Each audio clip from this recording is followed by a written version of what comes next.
de hoy irá a cargo de la doctora Mónica Fernández García, que nos va a presentar su nuevo proyecto. Recientemente ha ganado una beca postdoctoral Marie Curie. Es un proyecto Neandscape, Modeling Neanderthal Landscapes during MIS4. Gracias, Pablo. Bueno, gracias por venir. La verdad que siento inicios de enero que todos vamos con millones de cosas que hacer. Se agradece que hayáis sacado un minuto, a pesar de que algunos he presionado un poco para estar aquí. Entonces, bueno, no me he currado mucho el título. Básicamente he puesto el nombre de la Marie Curie, de ahí que estaba en inglés. El acrónimo es Neandscapes y el subtítulo sería Modeling Neanderthal Landscape during MIS4. Básicamente lo que os quiero presentar hoy es el proyecto, sus objetivos y qué nos planteamos conseguir con él. Puesto que estoy solo al tercer mes de este proyecto, será algo pues, muy inicial y más bien de las ideas. Espero no saltármelo, pero por si acaso deciros que la host institution en el que lo estoy desarrollando es la Universidad de Lancashire, que está en Inglaterra. Para que os situéis, está cerca de la zona de Gales, muy cerquita de Manchester. Ay, ya ves. No passa. ¿Qué és el que ens passava abans? Ara. Es donaría la pantalla, ¿no? Vale, gracias. Vale, esto es para los que no me conozcáis tanto, los que me conocéis más o menos ya sabéis de cómo ha sido mi trayectoria, los que me veis por aquí por el IPES y no me tenéis muy situada, que sepáis que hice el grado y el máster aquí en Tarragona.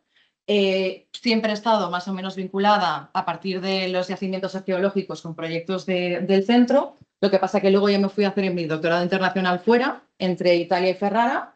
Y aquí fue importante una estancia que hice en Lyon, en la cual aprendí a hacer análisis de isótopos estables, que es un poco lo que cambió o lo que fue el punto de inflexión para mi trayectoria postdoctoral, que empezó durante una temporada, de 3 años, en el proyecto IRC que estuve en Cantabria, y después mi segunda postdoc fue en la Universidad de Valencia y como digamos que fue un poco más relajada, pude centrarme en cosas que quería haber hecho nada más acabar mi tesis doctoral, que era intentar montar un proyecto Marie Curie.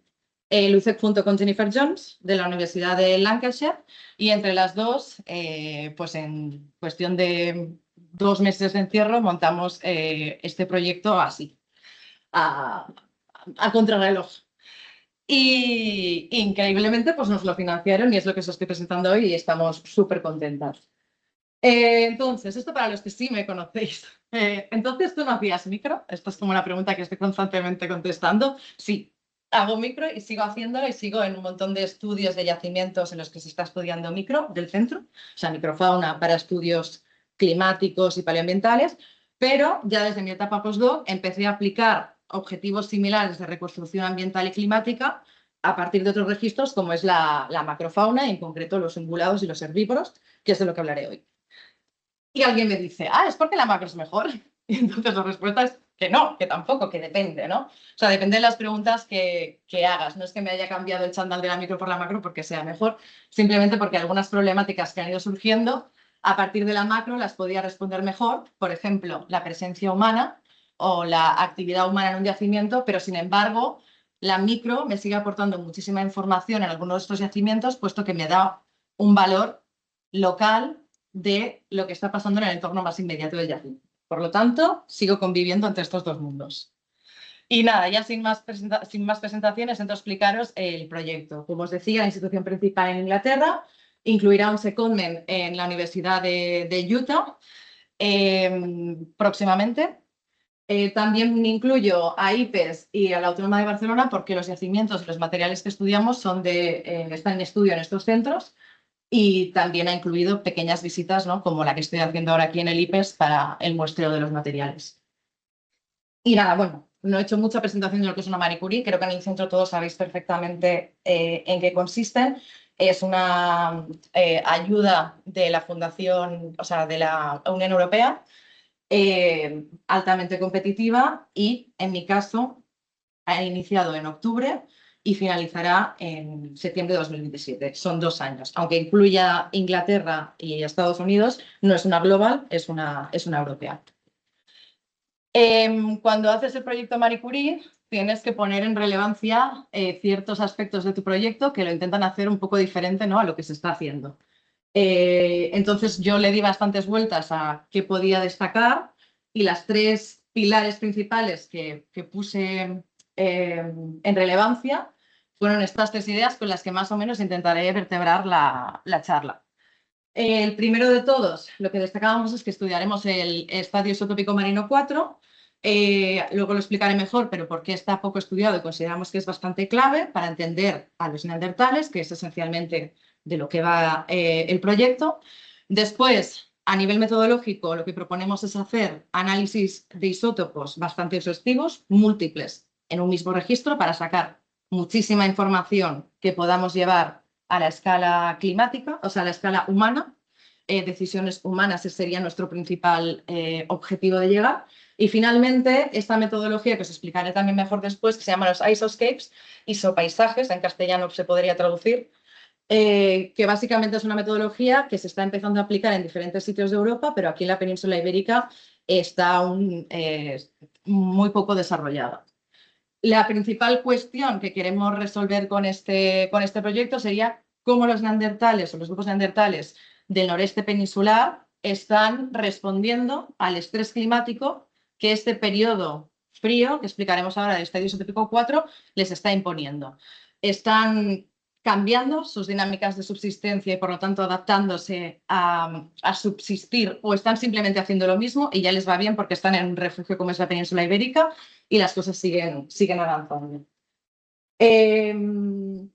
Simplificando mucho el proyecto, podemos diferenciar 2 bloques principales.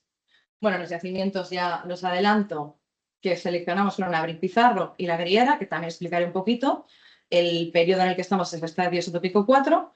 Y básicamente tenemos 2 paquetes, por decirlo de alguna manera. El más arqueológico, que se basaría en el análisis de los restos de estos animales que recuperamos en los yacimientos. Y por otra, bueno, a los que les vamos a hacer muchísimos análisis, como os voy a explicar luego. Y por otra parte, el desarrollo de estos isoscapes, que también os explicaré más en detalle a partir de algunos de estos isótopos. Y la idea final es que podamos conectar esta información arqueológica con estos mapas que habremos hecho del territorio, intentando entender pues, de dónde potencialmente venían algunos de estos restos. Esto confío que a medida que vayamos avanzando se entienda mejor. Entonces, ¿por qué el MIS 4? ¿No? Voy a simplificarlo así para no decirlo todo el rato. El MIS 4 es una fase glacial que sabemos que a nivel global impone unas condiciones frías que generan unos cambios muy importantes. El más destacado pues, es un cambio a nivel del mar, pero también sabemos que hay sería este de aquí, hay un importante decrecimiento de las temperaturas. Estos son los polos de Groenlandia. Podemos ver que hay este descenso. Y además sabemos que a nivel de la península ibérica, pero también de Europa, hay un cambio en el paisaje. Es decir, cada vez tiende más a la edificación con una desaparición del bosque en algunas partes de Europa.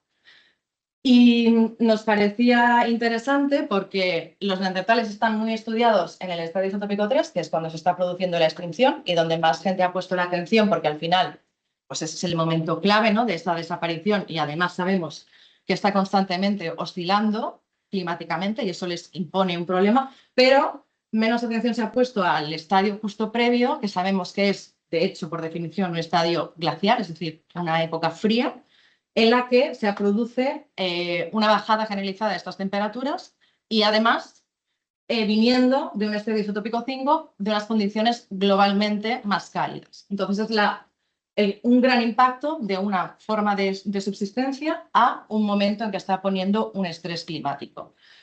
Además, como es un periodo bastante cortito, en algunas zonas de Europa está bastante deshabitado, hay pocos yacimientos que nos estén reflejando este momento. Y por eso lo considerábamos bastante importante. Bueno, esto viene otra presentación que era un poco más general que lo que os planteo aquí, pero bueno, de alguna manera en este debate típico que yo creo que todos conocéis perfectamente de los neandertales, de su comportamiento, de su capacidad de adaptación, de si tenían algunos comportamientos más complejos o menos, ¿no? En los que se está situando toda la comunidad científica, desde gente que cuestiona la capacidad de producir fuego hasta gente que nos está hablando de un comportamiento simbólico, ¿no? Pues un poco en este debate general se enmarcaría nuestro proyecto, pero más con la idea de intentar entender hasta qué punto están haciendo lo mismo siempre o hasta qué punto estamos viendo un comportamiento plástico, que feo suena en castellano, que está haciendo que ellos se adapten. No están delante de este estrés climático cambiando sus estrategias de subsistencia, por ejemplo, cambiando cómo se mueven por el territorio, o están cazando diferente, están adquiriendo animales más locales, o la estacionalidad entre estos yacimientos está cambiando. Esta sería como la gran idea a la que queríamos contestar. A nivel más específico de objetivos, pues nos planteábamos 4. Primero de todo, como la escala más climática, es decir, a través de estas presas que están cazando los neandertales, ¿qué podemos saber a nivel ambiental? Es decir, cómo era el clima, cómo era el paisaje en el que están viviendo e incluso qué temperaturas hacían. Podemos llegar a este grado. Incluso estos yacimientos se están ocupando en estadiales o interestadiales. Otro aspecto que queríamos afrontar era la parte más espacial. ¿En qué territorios están cazando y cómo están explotando este entorno más inmediato cercano a los yacimientos, ¿no? Estas decisiones humanas, cómo se están produciendo. ¿Cuáles son estas áreas de aprovisionamiento? ¿Son más locales o regionales? Y cómo es esta movilidad humana. Y finalmente, de manera específica, lo que queríamos es, ya que estamos estudiando todo esto en restos de animales, como veréis ahora, estos animales, ¿no? En este periodo, cómo se están alimentando, cuál es su dieta, cuál es su nicho ecológico, están migrando, están haciendo movimientos estacionales. Y finalmente, la idea es integrar todo este conocimiento que desprenden diferentes partes del proyecto para intentar entender cuál fue el rol del noreste peninsular y cómo fue la subsistencia de estos grupos humanos durante el estadio isotópico 4 y también en comparación con lo que había antes y después. Entonces, yendo un poco más específico, presentaros el yacimiento de la Balma de la Griera, que yo creo que muchos ya conocéis, aunque últimamente ha pegado un importante cambio. Es un abrigo que está en Calafell, muy cerca de aquí, en Tarragona. Podéis ver aquí a Diego tomando una foto del abrigo. Este sondeo se ha estado desarrollando en los últimos años. Y bueno, una de las características que me interesaba de cada proyecto es que es un yacimiento costero, a poca altitud. Después, las cronologías del yacimiento se extienden desde un paleolítico superior que ya había sido conocido, que ahora se ha replanteado un poco cómo se desarrolla todo el yacimiento, hemos entendido mejor cómo funciona este paleolítico superior y por debajo de esto tenemos una secuencia de paleolítico medio que cada vez es más antigua. De hecho, actualmente ha llegado hasta los 150.000 años, que estaríamos en el estadio isotópico 6. En cualquier caso, bueno, que eso sería, disculpar, en el sondeo, pero en la excavación, en lo que estamos actualmente es en la subunidad 3.2 y 3.3, que ya se han acabado de excavar en esta zona de aquí, que son las que yo incluiría en el análisis, porque son las que por cronología caen perfectamente en este estadio que os comento. Cosas a destacar de Griera sería que la fauna que estamos recuperando principalmente son équidos, ecus, feros, ecos y drontíos, es decir, tenemos estos dos tipos de équidos, y también puntualmente ciervos. Aparte de esto, recuperamos presas pequeñas como conejos, aunque bastante más anecdótico que en niveles superiores. Y lo más interesante de todo, desde mi punto de vista para el proyecto, es que esta fauna está altamente antropizada. Es decir, la mayoría de restos tienen marcas de corte, marcas antrópicas que nos permiten entender que las ocupaciones humanas eran intensas, además, mira, Amelia, de una grandísima cantidad de industria que también nos sale asociada, ¿no? Entonces, al final lo entendemos como un yacimiento de ocupaciones estacionales en las que se van produciendo ocupaciones humanas de forma repetida. El único, diremos, reto que nos propone es que tiene unas tasas de sedimentación muy lentas, lo que hace que el material quede expuesto mucho tiempo y eso en algunos estudios puede generar más complicaciones. Por otra parte, tenemos al abric pizarro, que está gestionado por el CEPAP en la Universidad Autónoma de Barcelona y que la directora es Sofía Sampercarro. Y se trata también de un abrigo, en este caso situado en el Prepirineo, por lo tanto en una zona montañosa, algo más de altitud, más lejos de la línea de costa, ofreciéndonos una foto bastante diferente del que nos ofrece Griera, pero sin embargo, a nivel de fauna, muy parecido. También recuperamos caballos, ciervos, en algunos casos también cápridos, y en este caso, en las presas pequeñas, además de conejos, también se recuperan tortugas. En este caso, lo que tenemos es un paquete que está ocupando todo el estadio isotópico 4 con una gran potencia, como podéis observar. Además, no lo llegáis a ver, pero la cantidad de restos que sale es increíble. O sea, hay muchísima industria, muchísimos restos de fauna y además está también muy antropizada y con un buen estado de conservación. Por lo tanto, nos ofrece pues, un marco muy interesante para el estudio de este proyecto. Y aquí simplemente quería deciros que al insistir en lo que os decía, en el periodo de los yacimientos en que ambos tienen presencia humana, pero sobre todo en deciros de que estos dos yacimientos no dejan de ser un ejemplo de una dinámica que vemos en el noreste peninsular, todos son yacimientos de Paleolítico Medio, muy potente, en el que estamos viendo pues eso, infinidad de yacimientos, no todos de mis 4, o sea, es del Paleolítico Medio en general, pero que están demostrando pues, una continuidad de las ocupaciones neandertales, seguramente con importantes conexiones entre estos diferentes yacimientos, que con estudios como el que propongo, pienso que podrían ser un primer paso para intentar entender y conectarlos.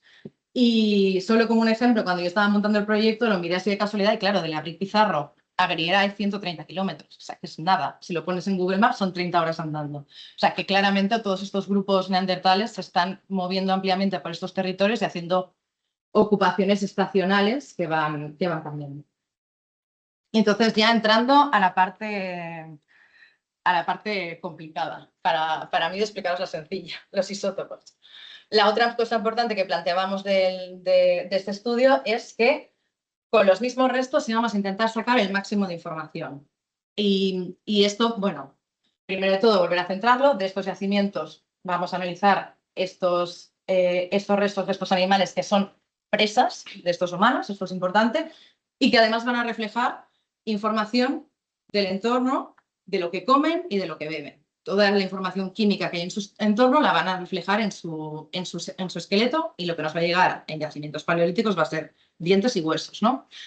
Pues bien, lo que vamos a muestrear en el proyecto son básicamente tanto dientes como huesos y vamos a estar combinando análisis químicos en la parte del esmalte dental de estos dientes como en la parte de las raíces y también en alguno de estos huesos, ¿no? Biohepatita y proteína. Serían las dos cosas principales que vamos a estar muestreando. ¿Qué nos van a ofrecer? Pues cosas diferentes. En el caso del esmalte vamos a estar sacando información del carbono, del oxígeno, perdón, y del estroncio. Y en el caso del colágeno vamos a sacar información del carbono, nitrógeno y azufre. Y con todo esto vamos a tener potencialmente del mismo individuo o de individuos de una misma asociación muchísima información para intentar entender bien ese entorno y bien qué es lo que ha pasado a ese fauna. No voy a entrar a explicar los isótopos en detalle, hice una charla creo hace un año, así que si tenéis curiosidad pues podéis buscarlo, pero simplemente entender que todos los elementos que hay en la naturaleza están en constante cambio y movimiento. Cuando estamos analizando los isótopos, lo que estamos haciendo es intentar entender cada uno de estos elementos tiene diferentes clases, cómo se relacionan estas clases entre sí, ¿no? Los tipos de oxígeno, pues qué relación tienen entre sí. Y estas relaciones vienen condicionadas por diferentes factores ambientales, climáticos, geológicos, cada uno tiene el suyo. Y la gracia o dificultad para los que nos dedicamos a los isótopos es intentar entenderlos para luego cuando tenemos un valor, ¿no?, utilizarlo. Entonces, con este planteamiento lo que intentamos es cruzar mucha información que nos permita llegar o reducir esa equifinalidad que tenemos lo máximo posible. Esta la he hecho un poco más complicada que otras veces que la pongo. Básicamente, pues por ejemplo, en el caso del nitrógeno y el carbono, la parte más importante van a ser las plantas que están consumiendo estos animales, que van a absorber de manera diferente estos elementos y también, por ejemplo, los factores ambientales van a impactar los valores que nosotros recuperemos de nitrógeno y de carbono en nuestros huesos. En el caso del oxígeno, el ciclo del agua va a ser muy importante, pero también sabemos que la temperatura es fundamental cuando intentamos aproximarnos a los valores finales. El estroncio es un poco más fácil. El estroncio básicamente se relaciona con las unidades geológicas que tenemos en el territorio y podemos entender los valores por ahí. Y en el caso del azufre, el último de los que usaríamos, en este caso depende de muchos factores, pero el más importante que conocemos es la dispersión del sea spray, del spray marino, hacia el interior de los territorios, con lo cual, de alguna manera, la continentalidad o la distancia al mar sería como el principal factor que podría estarlo determinando. Es decir, cada uno nos da información diferente. Que resumiendo mucho, en lo que a nosotros nos interesa, pues tendríamos un grupo relacionado con el paleoambiente, que sería oxígeno, carbono, nitrógeno y azufre, que nos van a dar claves de lo que decíamos, el paisaje, el clima, estacionalidad, nicho ecológico. Y por otra parte, tenemos información espacial, porque muchos de estos van a ser trazadores del origen potencial de alguno de estos restos. Os destaco esto, que antes no lo he mencionado. Los muestreos que vamos a hacer van a ser combinados en bulk, que es lo que llamamos cuando hacemos una línea de arriba abajo del diente y sacamos una media de ese diente, pero no, en algunos casos, pocos, porque son muchas muestras, realizaremos lo que se llama el análisis secuencial o serial, que conocéis de otros estudios de colegas de aquí del centro. Básicamente, nos puede llegar a permitir entender o situar el verano y el invierno de estos animales. Incluso si de aquí le aplicamos estudios como el estroncio, podemos llegar a entender en qué sitio estaba este animal en verano y en invierno, que nos podría dar información clave para interpretar, por ejemplo, temas como migraciones. Entonces, estamos en esta fase. De hecho, por eso estoy aquí. He estado muestreando y seleccionando los restos de estos dos yacimientos. Perdón. Y bueno, estuvimos en el CEPAC también seleccionando los restos, en el IPES, y básicamente lo que os quería destacar aquí es que ambos yacimientos están en activo con un montón de investigadores realizando su propia investigación, con lo cual los muestreos que hemos planteado lo hemos intentado hacer para que fueran lo más interdisciplinar posibles, es decir, que todos los estudios pudieran convivir en los mismos restos.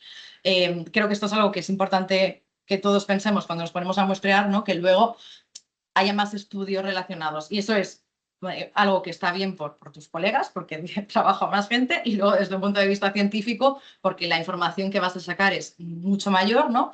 El nivel de resolución que yo voy a tener si lo combino con otras técnicas va a ser muy superior. Y luego, porque por desgracia mi técnica es destructiva. Entonces, al final son recursos finitos y lo suyo es intentar tomar las precauciones necesarias, en este caso documentando con fotos y con 3Ds, intentar, pues eso, por ejemplo, en este caso que Sue estaba haciendo unos moldes, porque en este caso, pues de un yacimiento Paulo hará el desgaste dental, de otro será Florán. También, por ejemplo, pues aquí Antonio se encarga del análisis arqueológico, Darío Fidalgo hará la identificación paleontológica, es decir, que al final todo el mundo pueda sumar en ese proceso. Y nada, y ahora estas semanas, si todo va bien, completaré el muestreo isotópico para llevarme la menor cantidad de material hacia Inglaterra y, si puedo, ninguno.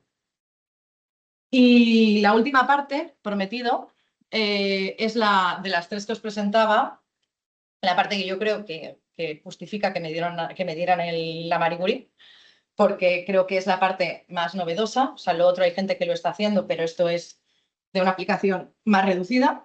O sea, al revés, de una aplicación mucho mayor, pero mucha menos gente aplicándolo, quería decir, que son los isoscapes. Básicamente, los isoscapes son mapas que lo que cuantifican es cómo estos isótopos, como estos elementos químicos en la naturaleza, están variando. Y esto se hace a partir de modelizaciones espaciales, que normalmente cogen información de GIS, que se pueden operar de R de diferentes maneras. Básicamente, estos modelos lo que hacen es que intentan identificar y simplificar y modelizar las causas, ¿no?, que están generando estos cambios de variación de los isótopos en el paisaje, ¿no? Tú puedes adaptar la escala geográfica que quieres estudiar según tu interés. En nuestro caso hemos seleccionado hacer isoscapes de oxígeno, azufre y estroncio. Como os explicaba, el oxígeno es un poco más multicausal, pero el azufre, por ejemplo, tiene una fuerte relación con la cercanía al mar y el estroncio con las capas geológicas en las que se está produciendo. Es interesante, por ejemplo, en el caso del azufre, que veáis que estos son muestras que se han tomado, que en el caso del noroeste peninsular no hay ninguna. Y en el caso de estos mapas del estroncio, lo que también los ponía aquí también para explicaros que demuestran que a una escala muy pequeña y muy regional pueden ser también muy, muy potentes. Sí, creo que más o menos esto es lo que os quería decir aquí. Ah, sí, digo, me falta algo. Claro, la cosa potente de los mapas de isótopos, de esos paisajes, esos clips, es que no solo son útiles para mi estudio, o sea, todo este trabajazo no es solo útil para mi estudio, sino que para cualquier otra disciplina trabajando en este mismo marco geográfico servirán, pero también en diferentes cronologías. Porque, por ejemplo, el azufre sí que puede variar con el tiempo, pero el estroncio no. Por lo tanto, el mapa que yo genere puede servir, de hecho, podría servir a industria lítica, yo creo, de alguna manera, y también puede servir a alguien que hace neolítico, porque al final el territorio es el mismo y no varía. Y la última parte es la que os decía de conectar esta información de los mapas con los restos, que es básicamente a partir de esta asignación geográfica que queremos hacer con estos tres isótopos. O sea, principalmente la idea es conseguir conectar la información que nos da un hueso o un diente determinado, más bien un diente en este caso, cuáles serían las áreas potenciales de procedencia de este resto. Esto si lo haces solo con azufre, oxígeno o estroncio, pues es difícil porque hay muchas causas que pueden hacer que el área, pues por ejemplo aquí en el oxígeno, este es el caso de este artículo, el verde es lo que es más probable, el rojo lo que menos, ¿no? Pues que sea más probable, en el estroncio quizá puedes afinar un poco más y en el azufre pues también, según la proximidad, pues a ver. Pero si combinas los tres, llegas a una resolución muchísimo, muchísimo mayor. Y eso es lo que queremos intentar en nuestro caso. Y para eso me toca irme a Utah a hacer este secondment dentro de la Marie Curie con el grupo Spatial, que son especialistas precisamente en modelizaciones espaciales. Es un departamento de geología. Y os he mentido, esta es la última.